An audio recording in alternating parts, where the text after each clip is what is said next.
Siya sa tinuod istorya na si Malik Yagbay minahal ko kan so asawa ko. Di galing lang so sugod no nigilin si kanding kanay yak to dong kuno istorya nigilin si kanding kanay to ug panrabaho so para ug pakatabang ito to mo problema ta din ito bayoy. Kaya kung na wala problema wala panrabaho ka. Ito ang komunidad ni Rogie. Pagsasaka at pagtitinda ng prutas ang kanyang ikinabubuhay. Magandang araw po, sir. Opo, Sir Rogie. Opo. Sir John Consulta po, sir, sa Eyewitness. Kamusta po kayo? Mabuti po. Opo, sige, sir. Sige. Ano pong ginagawa niyo dyan, tay? Nag-ano po ako ng sa bapuran namin. Para malagyan po ng bapod. Ng bakod? Opo. Okay. Saan galing sir ng mga kabayan? Sa bundok. Bundok? Ano yun, sa binili mo o ikaw kumuha? Ako kumuha yan. Tuloy po. Opo, salamat po. Ito po yung bahay.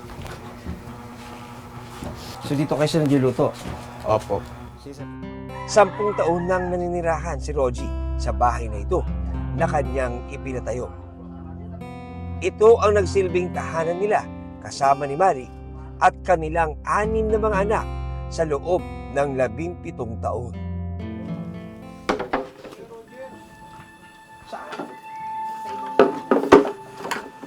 Taong 2023, matapos ang 17 taong pagsasama, naghiwalay silang mag-asawa. Wala nang natirang mga gamit si Malik sa bahay at ang kanilang wedding picture. Dito po linagayon. May picture pa po kayo dyan? Dito sa CR ko na lang tinapon to eh. Ah, ganun? Oo. Oo. Ano ba yan, tay? Yung picture namin, kasal po kami. Kasal, picture ng kasal nyo? Opo. Oo. Pero, tay, bakit parang may tusok dito sa mukha ni Malik? Tinusok ko po kasi yan kasi galit na galit ako sa kanya eh. Tinusok Kaya nyo? Ano ginamit yung pantusok? pako.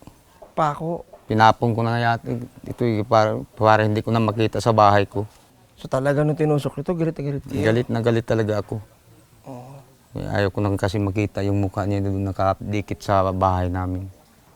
Yung 2 babae ko, sinama niya. At yung 4 na anak ko dito.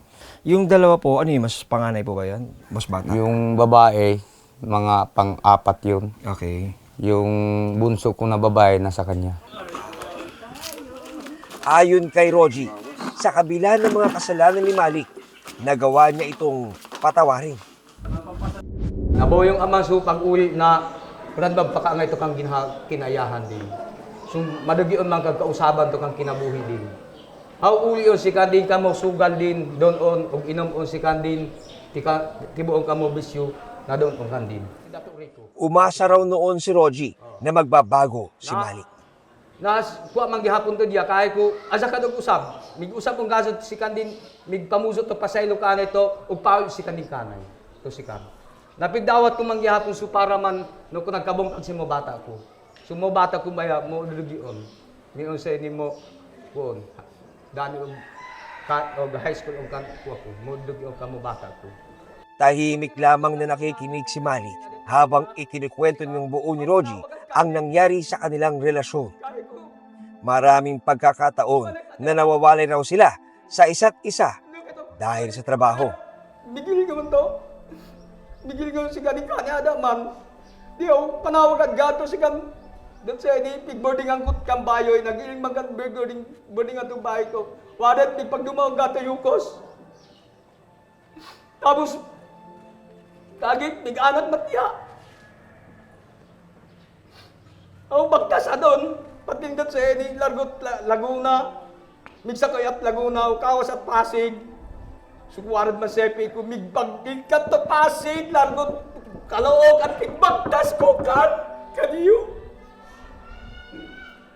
Halos yung gamades, what kinaulay ko na migbagtas na Kalook at Largot Pasig. Daya-daya ko sa bata. Pati diya magkuha na doon. Tapos, kaganing bayos din ka, din pigmanlosong ko si Gandhi. Sa bawat salitang binibitawan ni Roji, ramdam ang bigat ng sama ng loob. Galit na matagal nang kinikimkim. Maraming salamat sa pagtutok sa Eyewitness, mga kapuso. Anong masasabi nyo sa dokumentaryong ito? I-comment na yan at mag-subscribe sa GMA Public Affairs YouTube channel.